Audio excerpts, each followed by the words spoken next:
Good morning and welcome to the Duluth Holdings second quarter 2020 earnings conference call. All participants will be in listen-only mode. Should you need assistance, please signal a conference specialist by pressing the star key followed by 0. After today's presentation, there will be an opportunity to ask questions. To ask a question, you may press star then 1 on your touch-tone phone. To withdraw from the question queue, please press star then 2. Please note this event is being recorded. I would now like to turn the conference over to Donnie Case, Investor Relations for Duluth Holdings. Please go ahead. Thank you, and welcome to today's call to discuss Duluth Trading's second quarter financial results. Our earnings release, which we issued this morning, is available on our Investor Relations website at irduluthtrading.com under Press Releases. I am here today with Steve Schlecht, Chief Executive Officer, and Dave Loretta, Chief Financial Officer. On today's call, management will provide prepared remarks and then we'll open the call to your questions. Before we begin, I would like to remind you that the comments on today's call will include forward-looking statements, which can be identified by the use of words such as estimate, anticipate, expect, and similar phrases. Forward-looking statements, by their nature, involve estimates, projections, goals, forecasts, and assumptions, and are subject to risk and uncertainties that could cause actual results or outcomes to differ materially from those expressed in the forward-looking statements. Such risk and uncertainties include, but are not limited to, those that are described in our most recent annual report on Form 10-K and other SEC filings as applicable. These forward-looking statements speak only as of the date of this conference call and should not be relied upon as prediction of future events. And with that, I'd like to turn the call over to Steve Schlecht, Chief Executive Officer of Duluth Trading. Steve, go ahead. Good morning, everyone, and thank you for joining today's call. I am pleased to report that net sales for the second quarter grew 13% to $137 million, driven by a 67% growth in direct sales year over year. In the quarter, we also saw a meaningful improvement in earnings and cash flow. Of course, we're far from taking a victory lap in the COVID environment, yet I can clearly see the Duluth Trading story playing out according to our long-term strategy. Our company was built on 3 brand pillars: solution-based design, humorous and distinctive marketing, and an outstanding and engaging customer experience that continues to set us apart regardless of the competitive landscape. I am very proud how our agility, brand strength, and business model are serving us well during these unconventional times. The solid results we reported this quarter reflect our unwavering commitment to our customers. First, we are heads down, focused on creating innovative and solution-based apparel and goods that consumers value. When comfort was key, our spring and summer product assortments had widespread appeal to both men and women. The men's business was especially strong this quarter. It was up 15% over last year, and our drive to deliver the newness factor to customers, such as the launch of a men's swimwear line, accounted for close to 18% of total men's sales for the quarter. Women's apparel delivered a 10% year-over-year growth rate. Comfortable basics like no-yank tank, base layers, Noga, and outdoor favorites like gardening and overalls were especially strong. The second factor was in the investments we made to strengthen customer engagement before the pandemic reshaped consumer shopping. Our outstanding online performance this quarter was supported by enhanced website and mobile capabilities that easily accommodated the surge in demand. Total site visits increased 34% in the second quarter. Mobile traffic was up 42%. Sales from mobile doubled versus the comparable period. Investments in our distribution system also paid off. We continued to fulfill online orders from both warehouse and store inventory through our ship-from-store process, as well as BOPUS and contactless curbside pickup at store locations. In fact, our omni-channel capabilities are a leading competitive edge for us, with 26% of digital orders fulfilled by stores. Third, we shifted our focus to more digital marketing versus traditional media spend. Digital, when combined with relevant product messaging and promotions, drives higher and more customized engagement. This has been notably effective in our direct channel, where we saw a 130% lift in new buyers during the second quarter. Strong digital capabilities will become especially important in the third and fourth quarters if traditional media opportunities like sports events are curtailed. Fourth, the omni-channel model continued to validate our commitment even in the face of store closures and lower traffic as stores began to reopen. Our thesis that having a store in a market builds overall brand awareness once again proved out in the second quarter, with direct sales growth of 80% in store markets, outpacing that of non-store markets. We can also draw a very strong correlation that when in-store shopping was curtailed by the pandemic, customers readily adapted to online shopping. The ultimate value of a true and strong omnichannel is that a retailer does not lose precious customers when it offers an alternative path to purchase. As we move into the back half of the fiscal year, I have a couple of observations. First, we were fortunate that our strong online capabilities filled the gap created by store closures in the first half of this year. Second, while no one has a crystal ball on how things will ultimately shake out over the coming months, we know there will be some headwinds.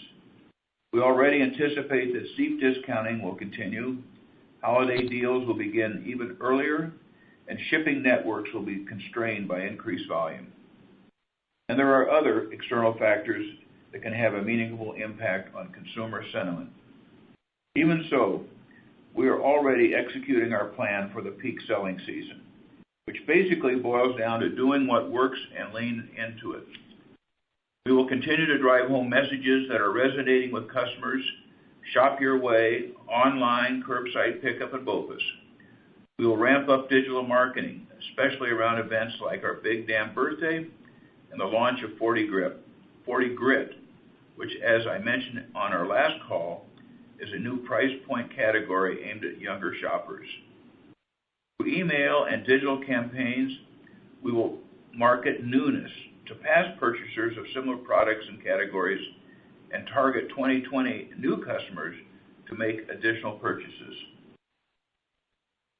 As we move into the fall and holiday seasons, I am confident that our team is focused on doing our level best to keep momentum going. While we must fasten our seatbelts for a bumpy ride, we have the talent, agility, and conviction to meet the challenges ahead. Now I'll turn the meeting over to Dave to discuss our financials and operations. Thanks, Steve, and good morning, everyone. We're pleased with our second quarter performance, especially during such a challenging economic environment. We're fortunate to be in a sweet spot for what our customers are craving at this time: functional, comfortable collections that serve a purpose for the active lifestyle, but also satisfy customers' needs with working at home and getting the most out of outdoor activities during the hotter months.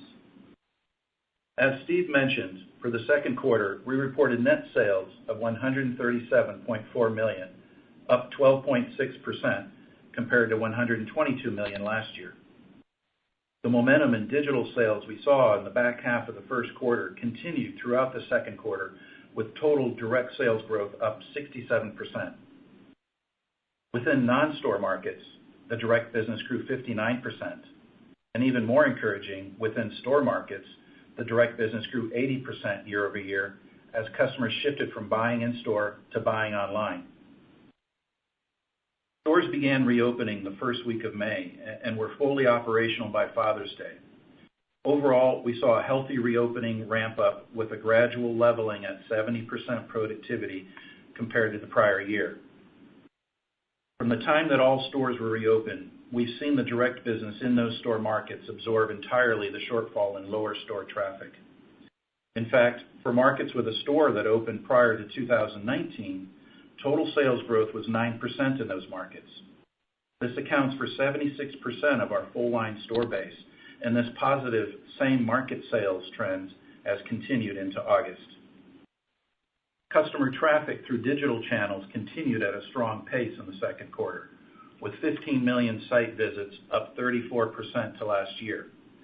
The efficiency and productivity of our digital marketing campaigns allowed us to generate incremental sales of $12 million in the second quarter compared to the first quarter, even though actual site visits were down 16% versus the first quarter.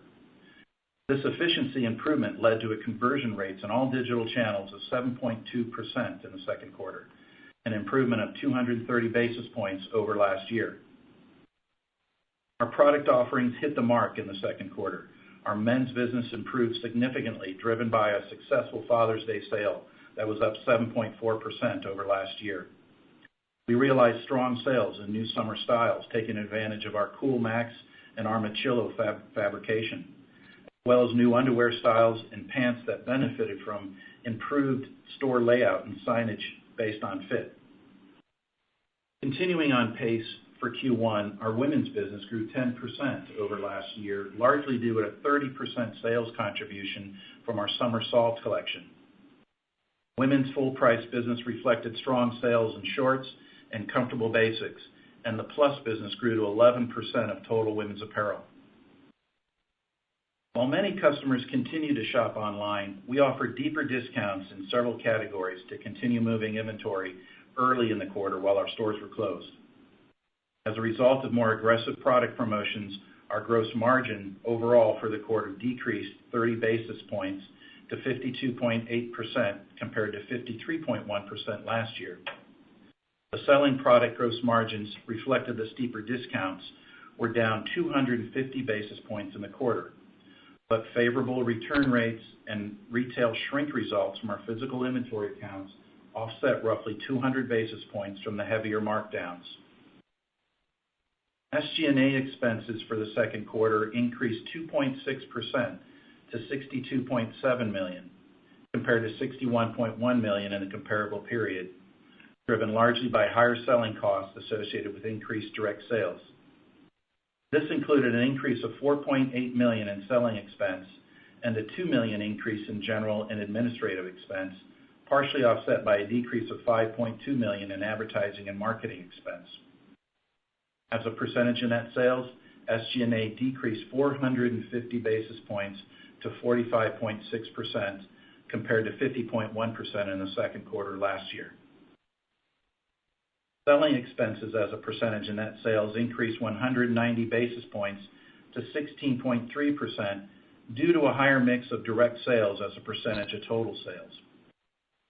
General and administrative expenses as a percentage of net sales decreased 110 basis points from last year to 21.2%. In dollars, G&A expenses increased $2 million, largely due to new store growth over the last 12 months and higher depreciation related to technology and logistics investments. We opened 2 new stores after the close of the second quarter, one in Springfield, Oregon, near Eugene, and one in Orland Park, Illinois, a suburb of Chicago. This brings our total store count to 64. In addition, we have one more store to open this year in Florence, Kentucky, a suburb of Cincinnati. As a percentage of net sales, advertising and marketing costs decreased 530 basis points to 8.1% compared to 13.4% in the second quarter of last year.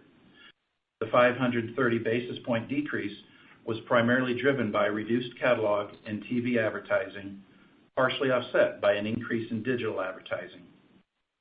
This extraordinary leverage we realized in the quarter is benefiting from some timing of expenses between first and second quarter.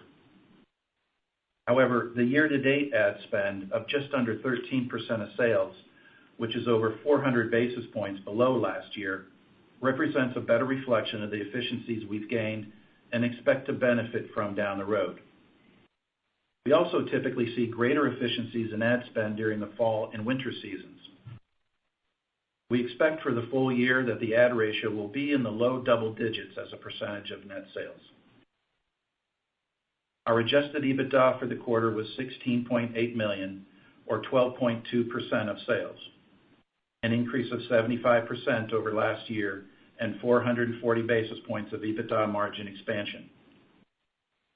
Income tax expense was $1.9 million for an effective tax rate of 24% compared to $700,000 in the second quarter last year, or an effective tax rate of 26%. The lower tax rate year over year relates to a lower blended state tax rate as we expanded our geographical presence, particularly during the second half of 2019. For the quarter, we reported net income of $5.9 million, or 18 cents per diluted share, compared to net income of $1.9 million, or 6 cents in the second quarter last year.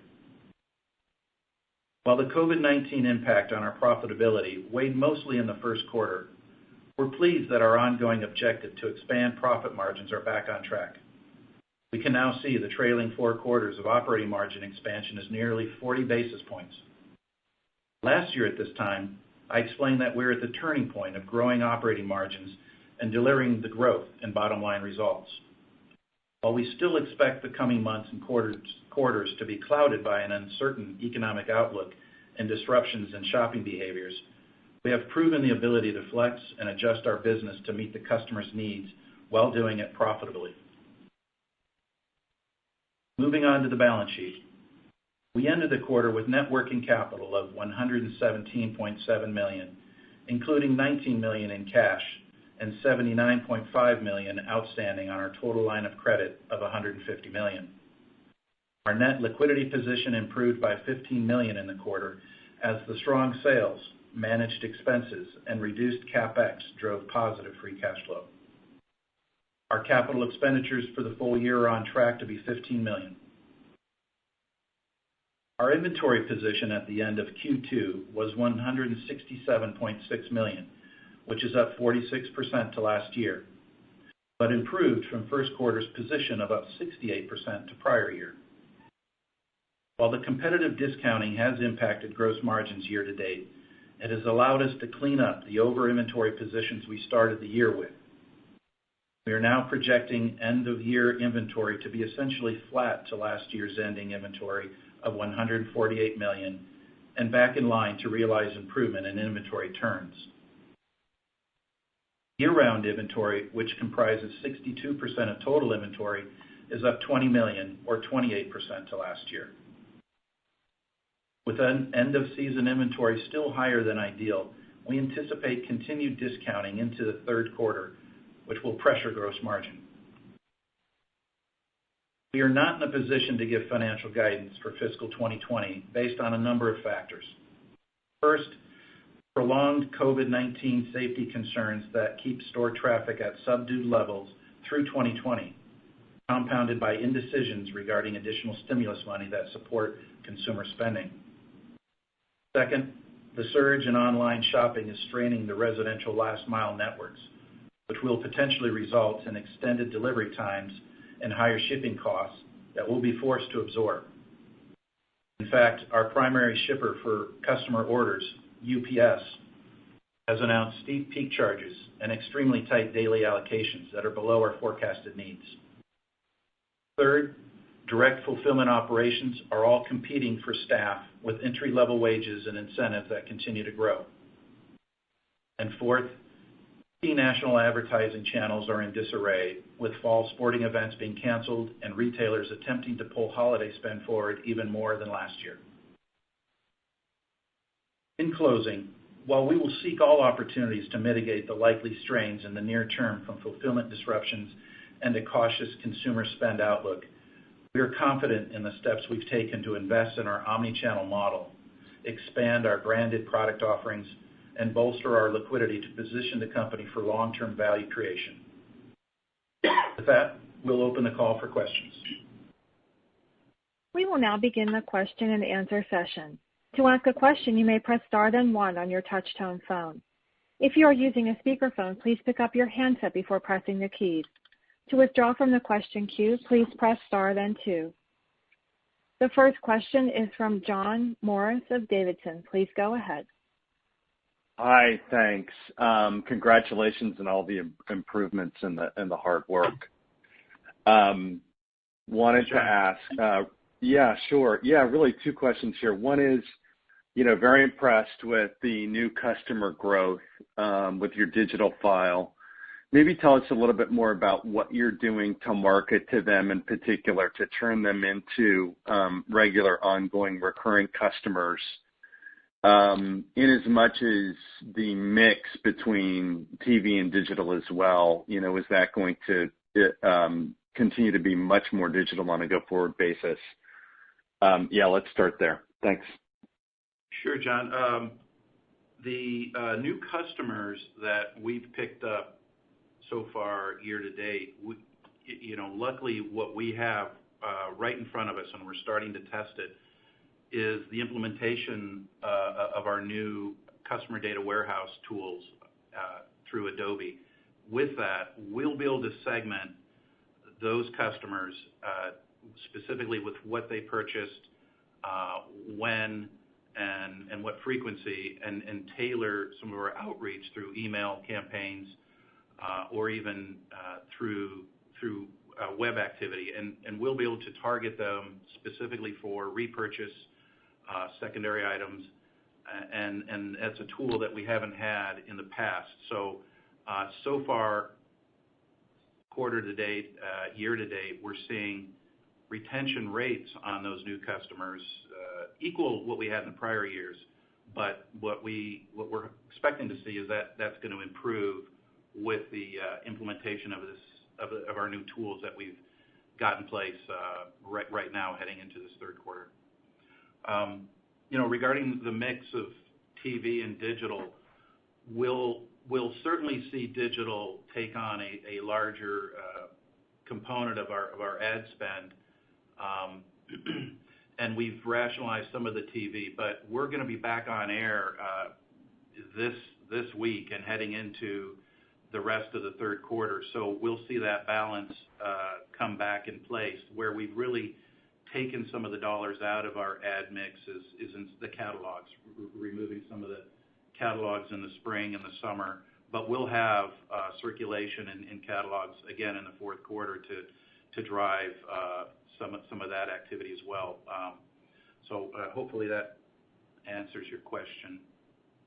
Yeah, no, very complete. Thanks for that added information. The other question is maybe just comment a little bit further beyond the prepared remarks of the August trends. I guess recap that, but then what I'm really looking for here is to see if you're comfortable telling us a little bit more in terms of the mix of those trends. You said things were similar in terms of the momentum, I believe. Is it similar in digital versus in store, and men, women's, and I guess the overall start to fall, how you're feeling about that? Thanks. Yeah, certainly.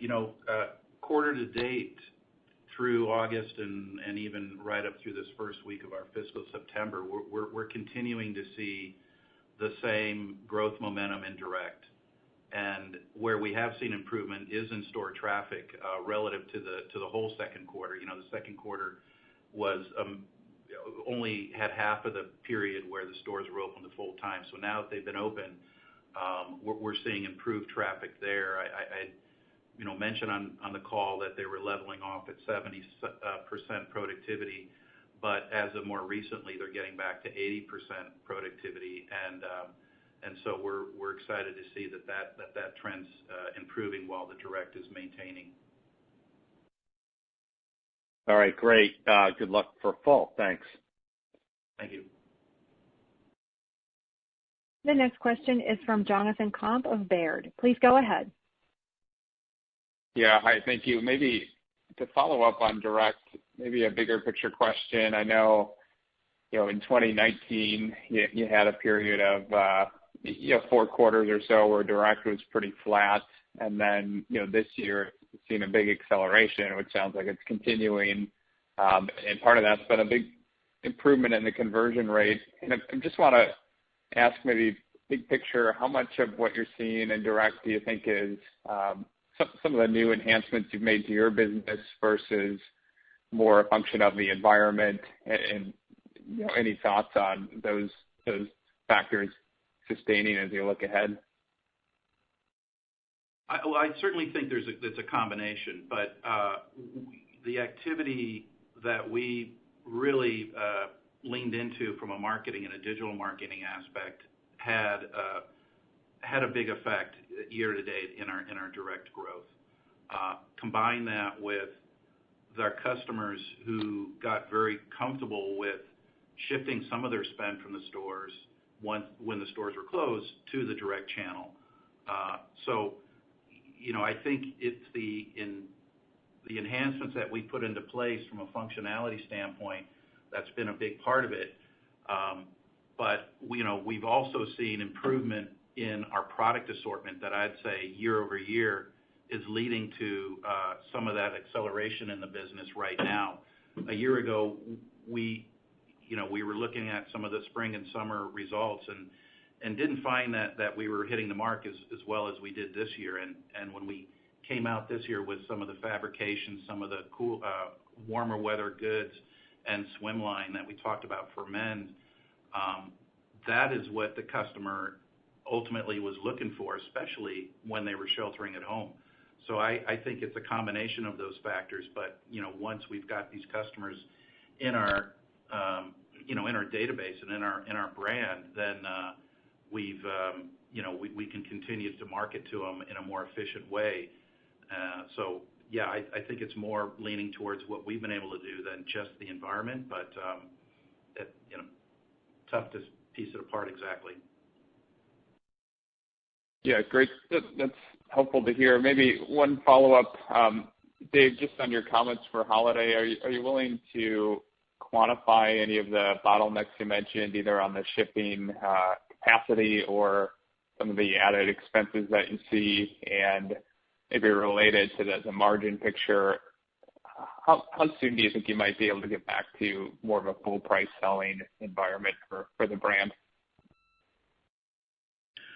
Yeah, I guess on that last point, John, full price is still upwards of a third of our business today, and last year at this time it was around 40%. So we're always going to have a blend of what we sell, with some promotional activity and full price.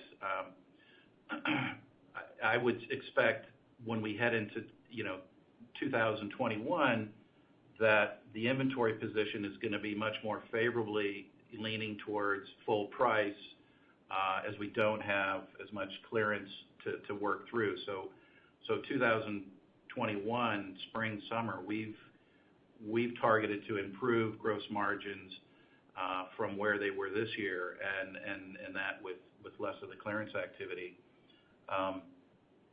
With regards to the potentially the bottleneck on delivery, that is an issue that's in the works right now, and we're working to find the alternatives for how to make sure we can satisfy the demand.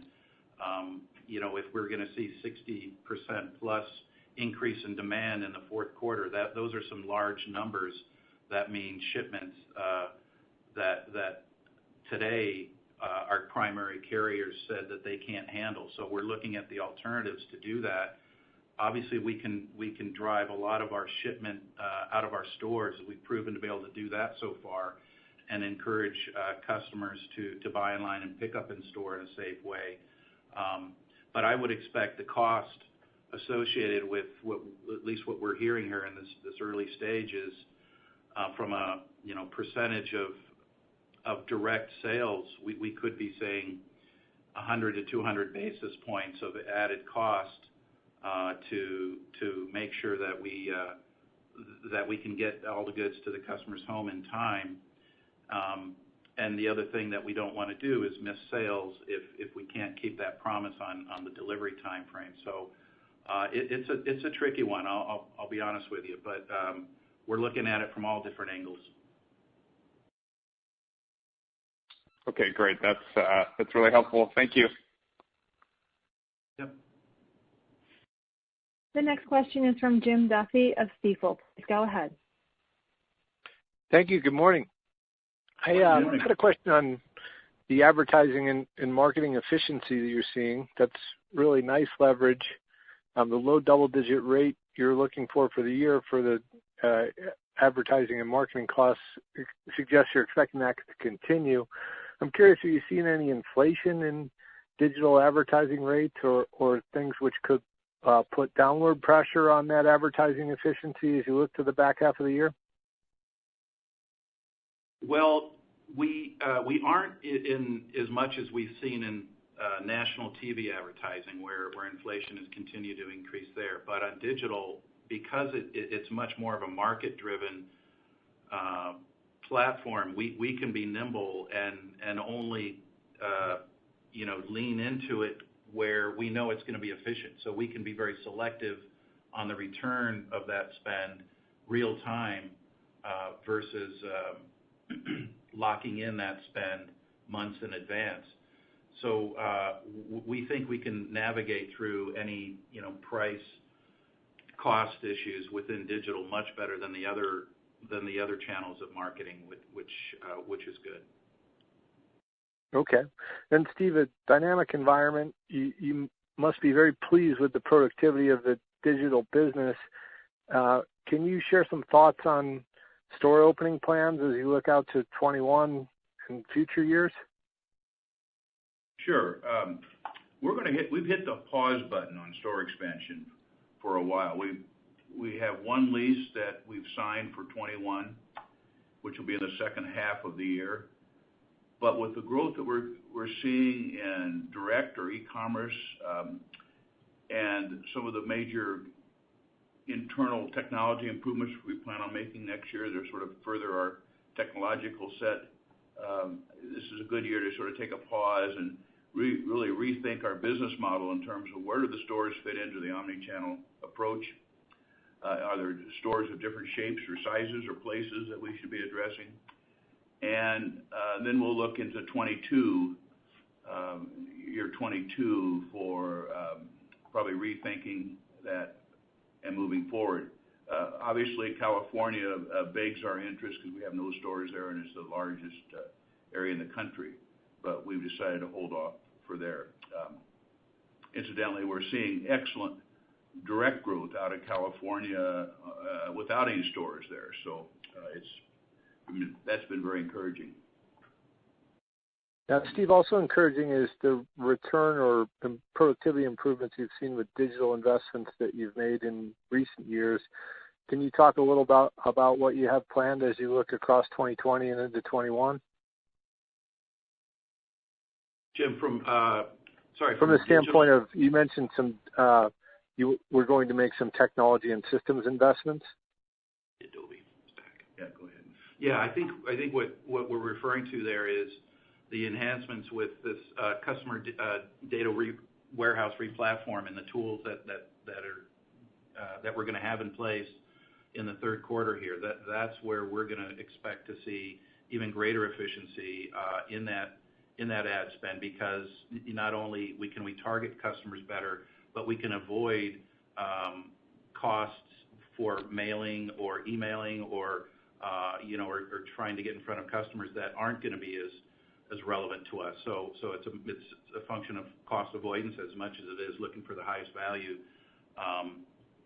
spend. Great. Last one for me is on product. You've seen some good return on innovations. Can you speak at all about the innovation pipeline as you look into holiday and into 2021? Yeah, certainly. We've got a new line that's coming out very shortly here that Steve referred to, the 40 grit. It's while I'll say doesn't need to be on the cutting edge of innovation, but in some terms it's the simplicity of the product and it's the price point that really makes it interesting.